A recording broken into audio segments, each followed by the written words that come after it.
Hello students, हम chapter number 2 कर रहे थे जिसका नाम था होल नंबर्स, पूर्ण संख्याएं।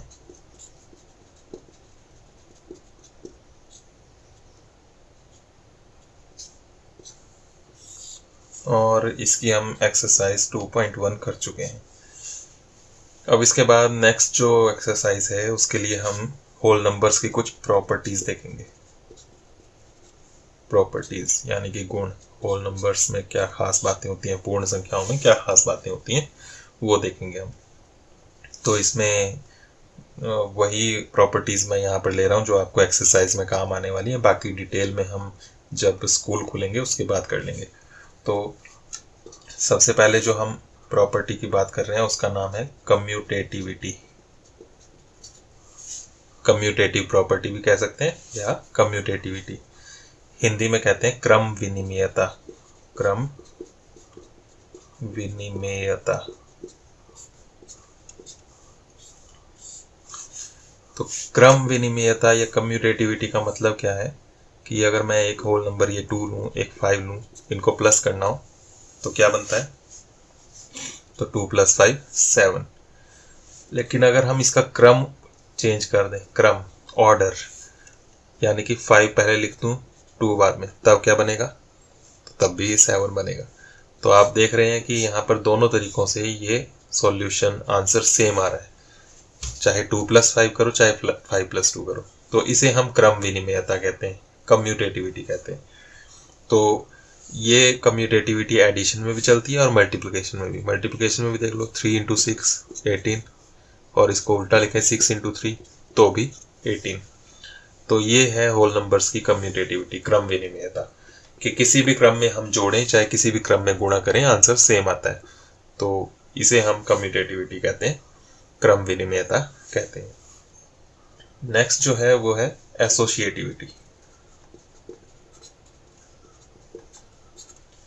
इसे हम हिंदी में कहते हैं सहचारिता।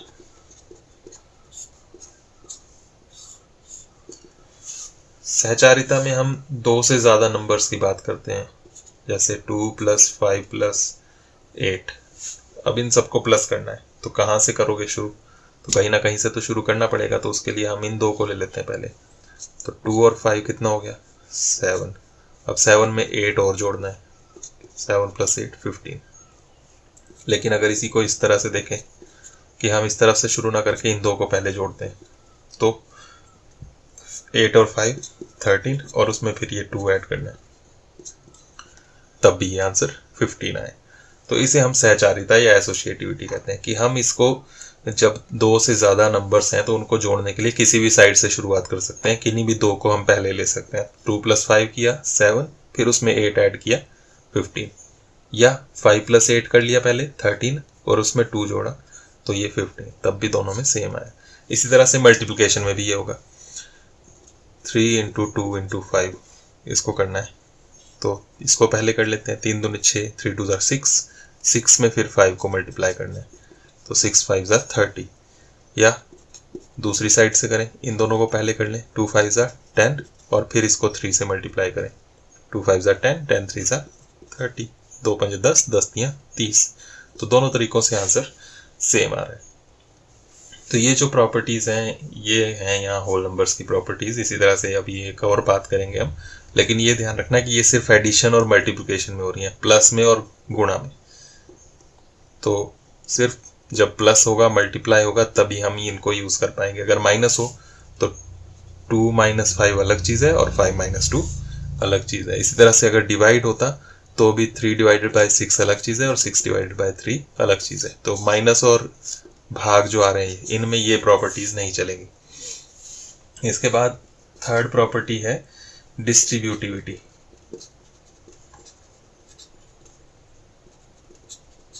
Distributivity of multiplication over addition. Distributivity of multiplication over addition, योग पर गुणन का वितरण। तो प्रॉपर्टी का नाम इतना लंबा याद रखने की ज़रूरत नहीं है, इसे आप डिस्ट्रीब्यूटिविटी से याद रख सकते हैं। डिस्ट्रीब्यूटिव प्रॉपर्टी, वितरण गुण। लेकिन किसका वितरण है?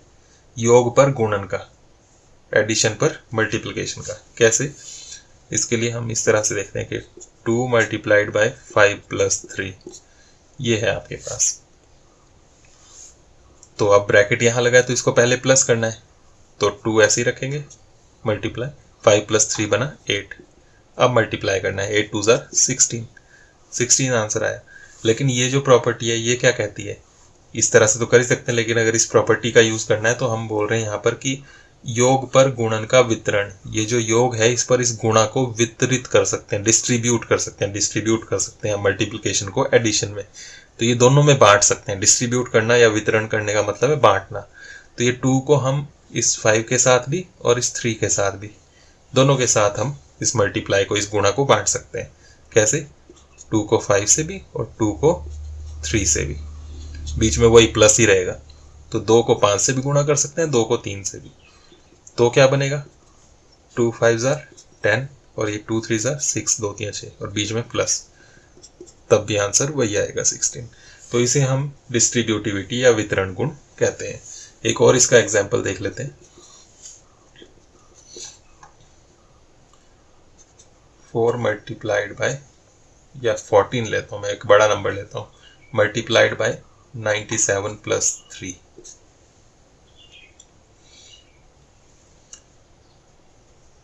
तो 14, एक तो तरीका है कि इसको डायरेक्ट लिख लें ऐसे, 97 प्लस 3 100, 14 मल्टीप्लाइड बाय 100 1400। इसके लिए जीरोस को आपने जब भी हो जीरो, तो आपने सिर्फ जीरो को छोड़कर जो नंबर है उसको देखना है। 14 को 1 से मल्टीप्लाई करना है, 14 एकम 14, 14 1 ज़र 14, और जितनी जीरो है वो लगा देनी है। तो इस तरीके से ये बन गया। लेकिन अगर इसी को अगर डिस्ट्रीब्यूट करके देखना होता बांट कर, तो 14 multiplied by 97 plus 14 multiplied by 3, तो क्या बनता? तो 14 को 97 से मल्टीप्लाई करना है इस तरह से। पहले 4 से करेंगे, 4 7 ज़ार 28, ऊपर 2 गया, 4 9 ज़ार 36 प्लस 2 38।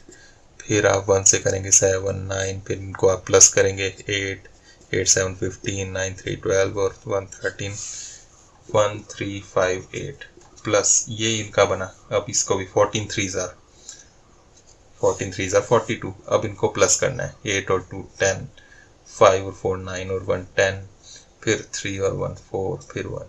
तो यहाँ भी वही बना जो यहाँ बना था। तो दोनों में सेम बन रहा है। तो ये है डिस्ट्रीब्यूशन की। आप डायरेक्ट इसको करें तो ये आएगा, या डिस्ट्रीब्यूट करके वितरित करके करें तो अभी वही आएगा। तो अभी ये 3 प्रॉपर्टीज हमने यूज करनी है एक्सरसाइज 2.2 जो हमने करनी है उसके लिए। तो एक्सरसाइज 2.2 में हम कम्यूटेटिविटी, एसोसिएटिविटी और डिस्ट्रीब्यूटिविटी का यूज करेंगे। क्रम विनिमयता, सहचारिता और वितरण। तो कैसे यूज करना है अब वो देख लेते हैं। तो ये हमारी प्रॉपर्टीज हैं, इसको आपने अच्छे से दिमाग में रखना है। इसके एग्जांपल्स भी कर लेने आपने नोट, जिससे आपको दिमाग में रहे कि इसमें क्या होता है, इसमें क्या होता है और इसमें क्या होता है। अब इसके क्वेश्चंस देखते हैं कि क्वेश्चंस कैसे करने हैं। तो एक्सरसाइज 2.2 जो है उसमें फर्स्ट क्वेश्चन जो है उसमें आपको बोला है कि सूटेबल रीअरेंजमेंट करो और उसके बाद सम करो, ऐड करो, जोड़ो। तो सही क्रम में, उपयुक्त क्रम में लगाकर फिर योग ज्ञात करना है। तो इसके लिए जो मैं बुक में क्वेश्चन है वो नहीं ले रहा हूँ, एक सिंपल सा एग्जांपल ले रहा हूँ। 3 प्लस 17 प्लस 10, और इसको मैं ऐसे लिखूं 3 प्लस 10 प्लस 17। तो इन दोनों में से किसको आपको प्लस करना इजी रहेगा? यहाँ से डायरेक्ट करते जाएं या यहाँ से करते जाएं? अब इसको देखते हैं करके। तो सबसे पहले 3 प्लस 10 हो गया 13, प्लस उसमें 17 करना है। तो 13 और 17 आपको ऐड करना पड़ेगा और ये आपके पास 30 बनेगा। और यहाँ पर 3 प्लस 17 करें तो 17 प्लस 3 17 और 3 20, ये आ गया। 10 और है, 20 और 10 30। तो आप देख रहे हैं कि यहाँ पर प्लस करने के लिए थोड़ा ज़्यादा दिमाग लगाना पड़ा, ये करना पड़ा, कैलकुलेशन ज़्यादा करनी पड़ी, और इस तरीके से किया तो डायरेक्ट इजीली आपके पास आ गया। तो यही यहाँ पर आपको बोला है कि अगर आपके पास इस तरह का क्वेश्चन है कोई, तो इसको अगर आप ये देखेंगे 3 के साथ किसका 0 बन सकता है प्लस, 3 और 7 10 बनता है, तो 3 के साथ ये 7 वाला लें तो इजीली आप इनको ऐड कर सकते हैं। तो ये आपने करना है कि इन दो को आप साथ में ले लें, 3 + 17 और फिर 10 करें। तो ये जो हम एसोसिएटिविटी बोल रहे थे, सहचारिता, वो हम यूज़ करें कि किसी भी क्रम में इनको जोड़ सकते हैं, कोई भी पहले ले सकते हैं। तो इन दो को हमने जोड़ा और फिर उसमें 10 जोड़ा तो इजीली निकल गया। तो यही आपने करना है यहाँ पर। तो उसके लिए आपने ये याद रखना है कि 3 के साथ 7 ले सकते हैं, इसी तरह से 1 के साथ 9 ले सकते हैं, 2 के साथ 8 10 बनता है, 4 के साथ 6, 5 के साथ 5, इसी तरह से उल्टा भी, 6 के साथ 4, 7 के साथ 3, 8 के साथ 2, 9 के साथ 1। तो इन चीज़ों को अगर ध्यान रखें तो इजीली आप इनको कर पाओगे।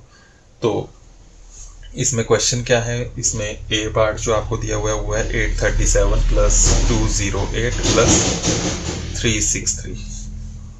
तो आप देख रहे हैं इसमें 7 है, 7 को 3 वाले के साथ ऐड करना ईजी है, तो इसको लिखना आप, फिर 363 लिखना + 208 लिखना, फिर इसको आप प्लस करना, पहले इन दो को प्लस करो, फिर उसमें ये वाला प्लस करो, फिर आपका आंसर बनेगा। इसी तरह से बी पार्ट जो है उसमें आपको बोला है 1962 + 453 + 1538 + 647। इसमें भी आप देखें तो यहाँ 2 है, 2 के साथ 8 इजी रहता है, तो इन दो को आपने एक साथ लिखना है, 1962 + 1538, इनको प्लस करना है। इसी तरह से 3 के साथ 7 वाला, 453 + 647। अब आप इसको प्लस करके यहाँ लिखेंगे, इन दोनों को प्लस करके यहाँ लिखेंगे और उनको प्लस करके फिर आपका आंसर बनेगा। तो इस तरह से आपके ये क्रम में लगाकर अरेंजमेंट करके आपने ऐसे करना है। इसी तरह से क्वेश्चन नंबर 2 जो है वो भी सेम यही है, सुटेबल रीअरेंजमेंट करनी है, लेकिन यहाँ पर प्लस था, यहाँ मल्टीप्लाई है, गुणा है। तो सुटेबल रीअरेंजमेंट उपयुक्त क्रम में लगाकर आपने गुणा करनी है। तो गुणा में भी आपने यही ध्यान रखना है कि कहाँ पर आप इजी बना सकते हो गुणा को। तो उसके लिए मैं एक एग्जांपल लूँ तो 2 × 14 × 5। तो एक तो ये तरीका है कि इसको मल्टीप्लाई करें, 14 2 14 दूने 28, फिर 5 से गुणा करें। अब उसके लिए आपको कैलकुलेशन करनी पड़ेगी, 8 5 40, 8 5 2 10 और 4 14, 140। लेकिन अगर इसको हम सही क्रम में यूज़ कर लेते, सूटेबल रीअरेंजमेंट कर लेते इसमें, तो क्या हो सकता था कि 2 के साथ 5 ले लो, 2 × 5 और फिर ये 14 बाद में। यहाँ भी हम वही एसोसिएटिविटी यूज़ कर रहे हैं, तो 2 5 10 और उसमें 14 ये मल्टीप्लाई करना है। तो 14 1 14 और आगे 0 लगा दो, 2 0 थी तो 2 0 लगा देते, तो कितनी जल्दी आपका ये आंसर निकल गया, मल्टीप्लाई हो गया। तो मल्टीप्लाई करते वक्त ये ध्यान रखना है कि कहाँ आप 0 बना सकते हो। तो 2 को 5 से मल्टीप्लाई करके 0 बन सकता है, 2 5 10। तो इस तरह की अगर आप ढूंढोगे तो आपके लिए इजी रहेगा। जहां भी 5 वाला हो, जिसमें लास्ट में 5 हो, उसके साथ आप सिंपल सा छोटा सा इवन नंबर देखो, सम संख्या जो 2 के टेबल में आती है, ये भी है 2 के टेबल में आती है, लेकिन ये बड़ा है, तो छोटे नंबर से आप मल्टीप्लाई करोगे 10 बनेगा और वो इजी हो जाएगा आपके लिए। तो आपके लिए इस तरह के क्वेश्चन है यहाँ पर क्वेश्चन नंबर 2 में। इसमें जो ए पार्ट है आपके पास वो है 2 × 1768 × 50। तो आप देख रहे हैं कि इसको इसके साथ मल्टीप्लाई करें तो इजी रहेगा। ये थोड़ा बड़ा नंबर है, इसको बाद में देखेंगे। तो इनको मल्टीप्लाई करें 50 का डबल, 50 दूने 52 100 × 1768। अब आप इसको सिर्फ इससे करो, जीरोस बाद में देखेंगे हम। तो 1768 को 1 से करेंगे तो 1768 ही आएगा, और 00 है तो 00 आ जाएगा, ये आंसर हो गया। तो इस तरह से आपने इसके क्वेश्चंस करने हैं। ए मैंने कर दिया, आपने बी सी डी ई जो है वो आपने खुद करने हैं इसके। उसके बाद थर्ड क्वेश्चन है, उसमें आपको जो है प्रॉपर्टीज यूज करनी है, और यहाँ पर जो है डिस्ट्रीब्यूटिव प्रॉपर्टी यूज होगी। जैसे यहाँ पर जो ए पार्ट है उसमें दिया हुआ है 297 × 17 + 297 × 3। तो यहाँ बांट कर पहले ही दिया हुआ, देखो 297 यहाँ भी, इसमें भी गुणा है, 297 की इसमें भी गुणा है, तो दोनों में गुणा है, दोनों में मल्टीप्लिकेशन है, तो इसको बाद में करेंगे, बाहर निकाल के रख लेते हैं। यहाँ 17, यहाँ 3। तो इस तरीके से लिखेंगे। तो हमने डिस्ट्रीब्यूटिविटी जो पढ़ी थी योग पर गुणन का वितरण, तो उसमें हमने ये देखा था कि बाहर हो तो अंदर दोनों में बंट जाता है। तो यहाँ दोनों में पहले से ही बांट कर दिया हुआ है सेम नंबर। तो जो भी सेम नंबर हो मल्टीप्लाई में, उसको आप पहले बाहर निकाल लो, अंदर वालों को प्लस करो क्योंकि बीच में प्लस है। तो आपके लिए इजी हो जाएगा। 297 इंटू 17 प्लस 3, 20 बन गया। अब 297 को सिर्फ 2 से मल्टीप्लाई करना है। 2 7s are 14, 2 9s are 18, 1 9, 19, 2 2s are 4, 1 5, 594 और एक जीरो थी तो वो जीरो लगा दी। तो ये आपका इस तरह से आंसर बन गया। तो इस तरह से आपने इसको करना है। जहां भी आपको इस तरह से कॉमन नजर आए उनको आप बाहर निकालें, फिर उसके बाद बीच में प्लस है तो प्लस करें, अगर माइनस है तो माइनस कर लें, और उसके बाद फिर मल्टीप्लाई करें। तो इस तरह से आप इनको कर सकते हैं। क्वेश्चन नंबर 4 है इसके बाद। उसमें भी आपको प्रॉपर्टीज का यूज करना है, और यहाँ जो प्रॉपर्टी यूज होगी वो भी यही वाली होगी, डिस्ट्रीब्यूटिविटी, वितरण। इसका ए पार्ट जो है उसमें बोला है 738 इंटू 103। तो 738 को 103 से गुणा करना है। अब डायरेक्ट गुणा करना जो है वो थोड़ा लंबा काम है, तो हम क्या कर सकते हैं, 738 जो है उसको वैसे ही रहने दें और ये इसके दो टुकड़े कर लें, 100 प्लस 3। ऐसा हमने बनाना है जिसमें जीरो ज्यादा आए। तो इसको ये 100 के नजदीक आ रहा है तो इसलिए 100 प्लस 3, 100 प्लस 3 लिख लें तो ये 103 बनता है। तो इस तरीके से लिख लिया। अब इसको 738 को दोनों में डिस्ट्रीब्यूट कर लो, हमारा इजी हो जाएगा काम। तो हम कर सकते हैं 738 इंटू 100, इसको इसके साथ भी गुणा और इसको इसके साथ भी, 738 इंटू 3, बीच में प्लस आएगा ही आएगा, ये प्लस है। तो आपने 738 को 100 से मल्टीप्लाई करना है, तो उसके लिए आप सिर्फ 1 से करेंगे तो 738 आएगा और डबल 0। 738 को 3 से करना है, वो आप साइड में करके देख सकते हैं। 3 8s are 24, 3 3s are 9, 2 11 और 3 7s are 21 प्लस 1 22, 2 2 1 4। तो ये बन गया। अब आप इनको प्लस कर लें, 73800 2214। तो जो प्लस करके आएगा वो आपका इसका आंसर हो जाएगा। तो वो आपने खुद करके देख लेना है। तो इस तरह से हमने करना है। जो भी आपके पास 100 के नज़दीक है, 1000 के नज़दीक है, तो उसको आपने टुकड़ों में तोड़ना है। इस तरह से 103 था तो 100 प्लस 3 लिखा। मान लीजिए ये होता 1005, 1005, तो हम लिखते 1000 प्लस 5। तो इस तरह से करके फिर उसको मल्टीप्लाई जो है गुणा, उसको दोनों में बांट दो, फिर दोनों को अलग अलग गुणा करो, बीच में जो प्लस है उसको बाद में जोड़ दो, तो वो आपका आंसर हो जाएगा। तो इस तरीके से हमने इसको करना है। तो क्वेश्चन नंबर 1, 2, 3 और 4 ये आपने क्वेश्चंस इसके करने हैं। उसके बाद 5 और 6 जो है वो प्रॉब्लम स्टेटमेंट वाले हैं, उसको आप करना चाहें तो कर सकते हैं खुद, अगर समझ में आ जाए, वरना हम नेक्स्ट वीडियो में कर लेंगे उसको। और क्वेश्चन नंबर 7 में मैच टाइप क्वेश्चन है, मैचिंग करनी है, मिलान करना है। तो उसमें आपको एक स्टेटमेंट क्वेश्चन दिए हुआ है करके, और उसके सामने प्रॉपर्टी का नाम लिखा हुआ है, गुण का नाम लिखा है, बस उसको मिलाना है कौन सा गुण है ये। तो वो भी आप खुद कर लेंगे। तो इतना आपने आज के लिए करके रखना है, बाकी हम नेक्स्ट वीडियो में करेंगे। Thank you.